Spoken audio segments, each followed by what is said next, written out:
Welcome to the SDA Housing Podcast, brought to you by NDIS Property Australia. Before starting this episode, we need to provide a general disclaimer. Information contained in this podcast is general in nature only. It does not take into account the objectives, financial situation, or needs of any particular person. You need to consider your financial situation and needs before making any decisions based on the information in this podcast. And you should consider seeking independent and professional advice for your personal circumstances. All right, let's begin. Hello, everybody. My name is Minh. I'm your host from NDIS Property Australia, and this is the SDA Housing Podcast show explains, highlights, guides, and brings awareness about all things SDA in this ever-changing in this world. Kevin from Paramount Disability Homes, how are you? I'm good, Minh. Thanks so much for having me again. Back in Box Hill, my favourite location in Melbourne. Every time. Welcome anytime. Today's podcast topic is going over last week's webinar that you did, that you and Jonathan did with Debbie from our office, the SDA hotspots in Melbourne. Just want to see how it went, what happened, some of the highlighted topics that you covered, the red line, the blue line, whatever you covered as well. Yeah, how'd it go last week with the webinar? Yeah, it was great. It had a really good turnout. We got good feedback from the event as well. So a lot of people found the information quite useful. Again, we're just here because we want to support more participants in being able to find the right housing in the right areas. Have you ever had to present a webinar or a presentation to anyone out there about the hotspots for SDA for either participants or investors out there? Have you ever done that before? Never in that kind of sort of sense. We've always had, individuals come and ask us where certain areas are good, but we've never really put it in a presentation. So it was really nice to, visually explain to potential investors where the good spots are, where to avoid, give them that visual aid. Yeah. It was great. Well, the reason why it was a good idea to do as a webinar, is because one of our clients was a developer from Byron Bay who wanted to come into the Melbourne market to look at doing a handful of projects as developments. And they engaged our service team in Brisbane to do a nice detailed report over a couple of weeks to figure out what kind of top 20 suburbs he should consider for development. And then from there, we asked you about it. And then we all obviously said maybe good to do a webinar on it as well. So that's why we did the webinar. I keep saying podcast. I meant the webinar. So Kevin, what did you cover on your PowerPoint slide? Give us like a 5 minutes summary, please. Let's sum it up really quickly. So we went through each of the sort of Melbourne West, Melbourne North, Melbourne East, Southeast, and we gave a few recommendations of where we think there are really good opportunities for, SDA developments and where to sort of avoid. So we drew red lines on the borders where we think you shouldn't pass as an investor. And so that I can go through sort of each. Yeah, let's talk about them. Yeah, please do. Sure. So we start off with Melbourne West. Now, Melbourne West, obviously, the general sort of story that everyone tells is avoid greenfield areas. And that's, the main advice that we have as well. But that's not to say that there isn't a large population of participants that want to live in the inner western suburbs.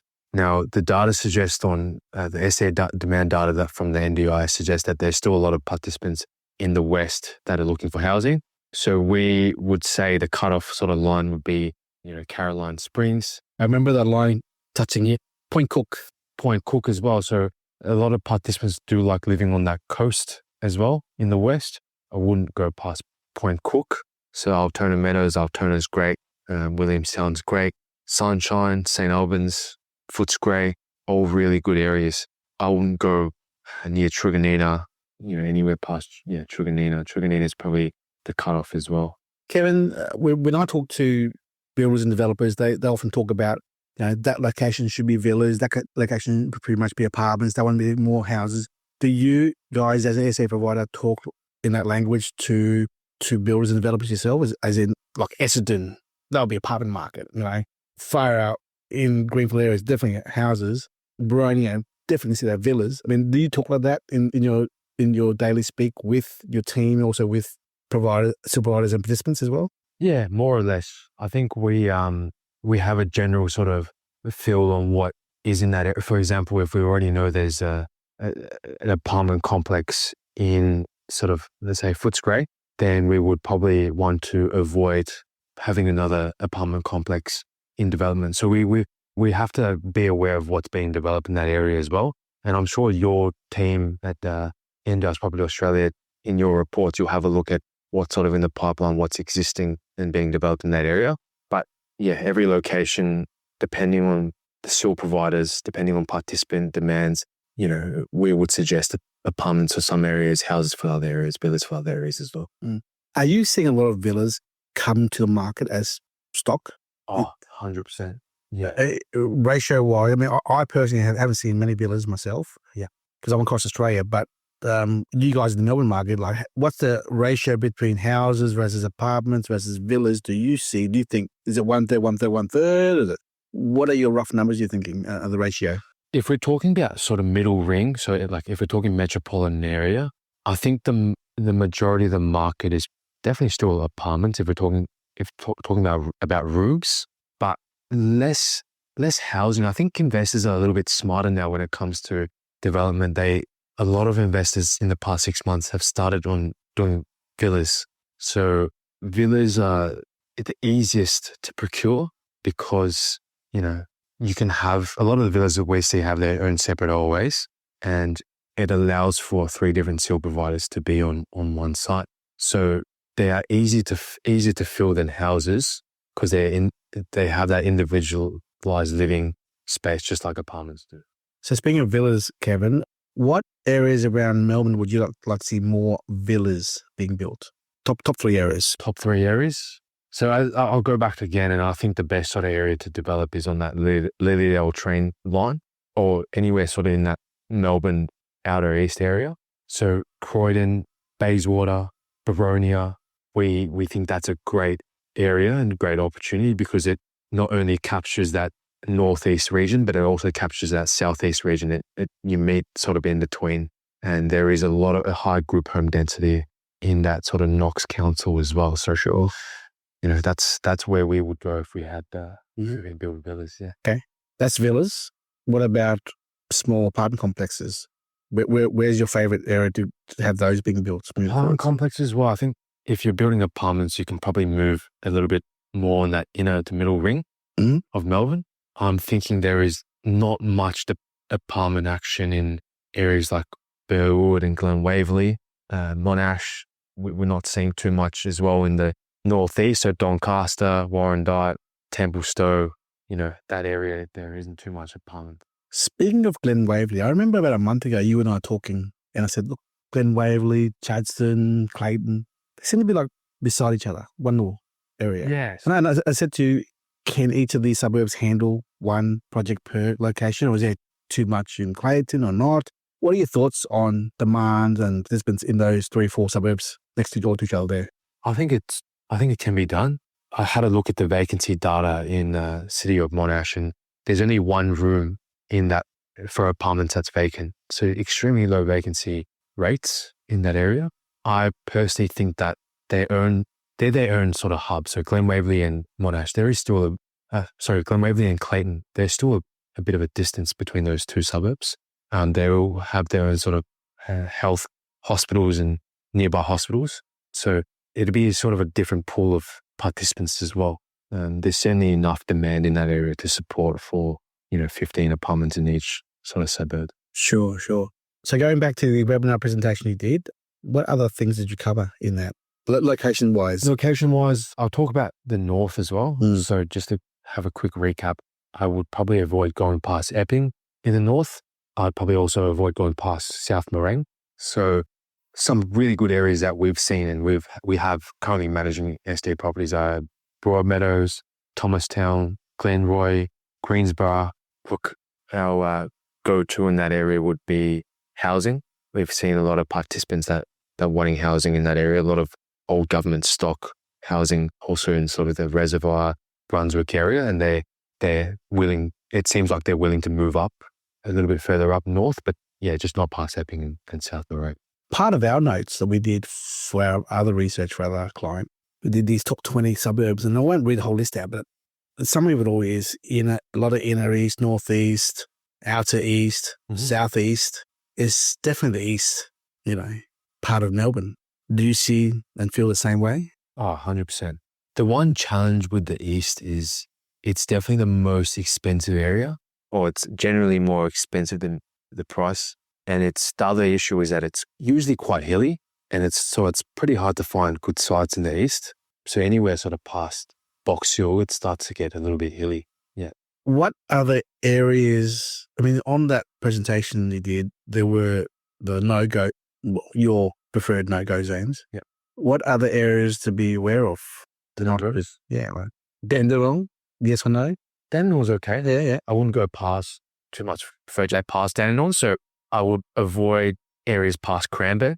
Berwick's okay for us. Berwick's been quite strong. So isn't Berwick a tightly held suburb? Not much apartments in them. Is it an older suburb? Older suburb, yeah. But it's in the city of Casey, and it's further past Dandenong. Sure. But areas like Narre and Berwick are still quite strong. Anywhere along the coast in the southeast, I would say, is still very strong, all the way down to the peninsula. So Frankston, Mentone, Carrum, Seaford, Patterson Lakes. You just really want to avoid that Casey council when you start from Cranbourne, because there is a lot of sort of stock in that area, and participants typically living in the inner southeast, the general consensus is that they don't really want to move past Dandenong. Yeah. But if they're living on that coast, they don't really want to avoid that coast. Everyone loves living alongside the beach. Now, in our list of top 20 is also Bendigo. Bendigo, yeah. What are your thoughts on Bendigo, please? So Bendigo is an interesting sort of area because, not many sort of volume builders ever developed in that area.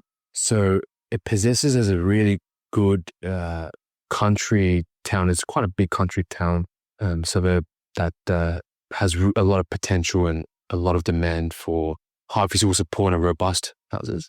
So we have a couple of projects that we've pretty much already aligned expression of interest from participants to move into a house. So it'd be up there in terms of country sort of areas. Yeah, gotcha.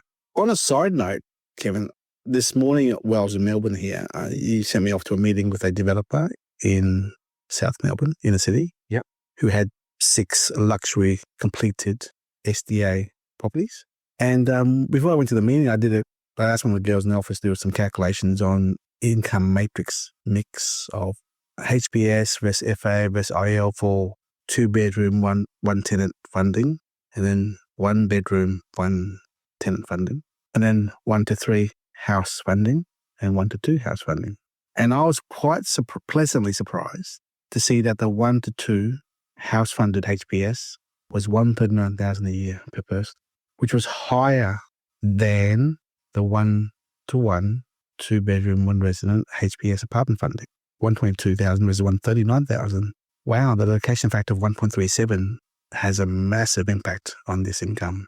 So we always talked about in the past, it's always hard to get apartment funding participants, but if you ever get a house funded person, then it's okay. In this regard here, in this scenario here of these example, which is for these 6 luxury apartments, $139,000 for 1 to 2 funded HPS, that's massive. Oh yeah, it's huge. Yeah. You told me about this site, this developer. Tell me more about this. You've been to visit it and looked at it? Yes. What's your thoughts on this luxury SDA inner city, which I think is probably one of the best SDAs in town around the place because it's built and it's there? Yeah. So look, I think SDA apartments the sky's sort of the limit with these things. So, just like any residential apartment, you've got different levels. And so you've got levels at entry and sort of on the cheaper end, and you've got really high-end apartments. It's a very boutique sort of style. And by the way, this is West Melbourne, which is the suburb West Melbourne, inner city, Inner city, yeah. So beautifully designed 2-bedroom apartments, and all the finishing in the apartments are, top tier in terms of building materials. So I definitely think that, sky's the limit, and which participant doesn't want to live in something that's, designed really, really nicely. So yeah, we're seeing more and more and better designs of apartments. And, it's good to see that developers are, the requirements are some of them have to put in the disability design of DDAs. And if they're already, going through that process, they may as well just do SDA. So we're seeing a lot more boutique apartments that are getting developed now, salt and peppered through existing developments. And a lot of these developers are happy to hold on to these, apartments as well. Yep. Gotcha. Looking at our notes here of the report, I sort of read it out because it's back in Melbourne here. Melbourne in SA4, located in the heart of Melbourne, is a bustling urban region with a population of 617,000 residents, total residents, 21 census. It is home to approximately 9,370 NDIS participants, with 367 of them funded for SDAs. However, a significant portion of these participants, approximately 125, are still awaiting suitable SDA housing. For this analysis, it's important to distinguish between legacy, existing, and new build dwellings. Legacy builds, which are older dwellings housing 6 or more tenants, will be defunded within 10 years of the SDA rollout, which is probably another 4 more years. With existing dwellings often failing to meet current SDA build standards and may also be phased out over time. The focus, therefore, is on new build and pipeline dwellings which meet modern SDA requirements and participant preferences. So back to those numbers, 367 funded already for SDA, plus another potential 125 waiting for SDA housing. Actually, no, 125 waiting for suitable housing, sorry. Yeah, so that's just inner Melbourne right there. And that would cover probably like Brunswick, Coburg, Darwin, Essendon, Melbourne City, Port Phillip, Stonington, Yarra. So they're areas that would require, obviously, probably apartments to be built because they're high density areas there in Melbourne, Because obviously land costs too much to require and build a house on there, that's all. Well, Essendon North, sort of Pascoe South, that's still inner.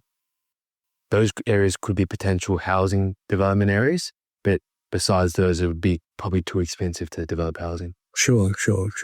Yeah, so what other points did you get out of the presentation with Debbie? Well, yeah, I think I had a lot of investors that asked a few questions on whether they're currently living in a house and they've on a 800 or 1,000 square meters, they're living in a pretty decent area. And their question was, is it possible if I can put a granny flat or a villa in the back of my house? And the answer is yes, we can explore that idea because it's honestly a great idea for investors. Do you see many granny flat or villa builds in the back of houses? We've seen more and more, but probably only a handful so far. That would be family homes, parents in the house and a participant that's there. What about new build houses with the villa granny flat at the back? Do you see those much at all? That's a great idea. Yeah. So you can live in the front of the house and then you can develop a villa at the back of the house and it just pay off by itself. But yeah, I think there'll be more of those because, a lot of participants in the inner areas, they want to live by themselves as well. They don't mind living in the back of a nice, in the back of a normal block. It's quiet. It's private. So more and more investors, if you are living on an 800 to 1,000 square meter block and you can fit a villa in the back, I think you should definitely consider potentially putting an SDA on the back. Yeah, exactly. Before we finish up our little podcast here, any advice that you may have as a SDA provider to our listeners who have investment in Melbourne or thinking about jumping into the Melbourne market? Any advice you have, given the the no-go zones, the red lines, as you call it, advice that you would give to any incoming investor? Yeah, I think definitely just do your due diligence.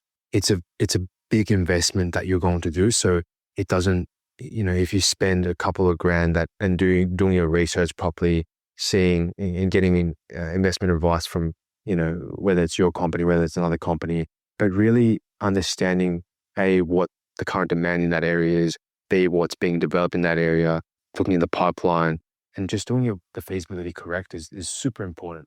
I love what you're saying, Kevin. Yeah. The reality is so many investors do not do that homework. You've experienced so many calls from selling agents who've already sold stock. You've experienced so many calls from investors who've already bought of other selling agents the last year, 2 years. And I can understand the frustration you're going through in your head as a provider, wondering why the hell did you even buy this to begin with? What is your feedback to all those listening who have empty houses or have bought in areas where they will end up being empty? Give us your feedback on the experiences you've gone through with dealing with these people.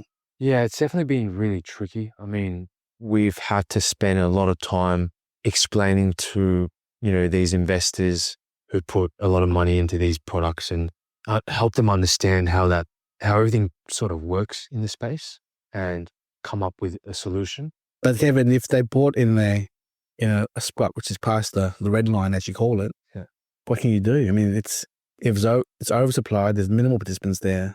There is no solution, is there, really? I mean, if you bought in a good area before that red line no-go zone, then theoretically those numbers of participants who are looking for housing should be there, the demand should be there, and you should be safe in ending up with a tenant or two. If you're in those bad areas, there is no solution, or is there a solution? So housing can't help everyone as well. So we can only help a handful of people. And I feel that other providers are probably thinking the same issue because, there's no amount of active work that we can do to really help the situation. If at the end of the day, if the participants don't want to move into those areas, there's nothing we can do. And maybe in time, yeah, sort of after a few years, if there are less development in those areas and those areas, if they've got new amenities like hospitals and new shopping centers, then there may be potential. But in sort of the next 6 to 12 months, it's quite hard to see if there's to give a solution to every sort of nest. Well, the good news is we recorded the webinar that you did with Debbie, Kevin. So if anyone wants to watch it, we'll put the link in the description below and you can watch the full hour presentation there. But thank you so much for your time, Kevin. It's good to catch up with you in person in Melbourne here. And if anyone wants to reach out to the boys at Paramount Disability Homes, assuming you're not past the red line, then feel free to reach out. Kevin, what's your office number and the website you guys have here for your company? Yep. So our company email would be admin@paramounthomes.com.au. And I'm doing something cheeky. I'm just actually going to search up our office number because I should know it at the top of my heart. Our office number is 03-9999-7418. Cool. Okay, ladies and gentlemen, that's our wrap up. Kevin, thank you so much for your time and we'll talk soon. Bye-bye. Always.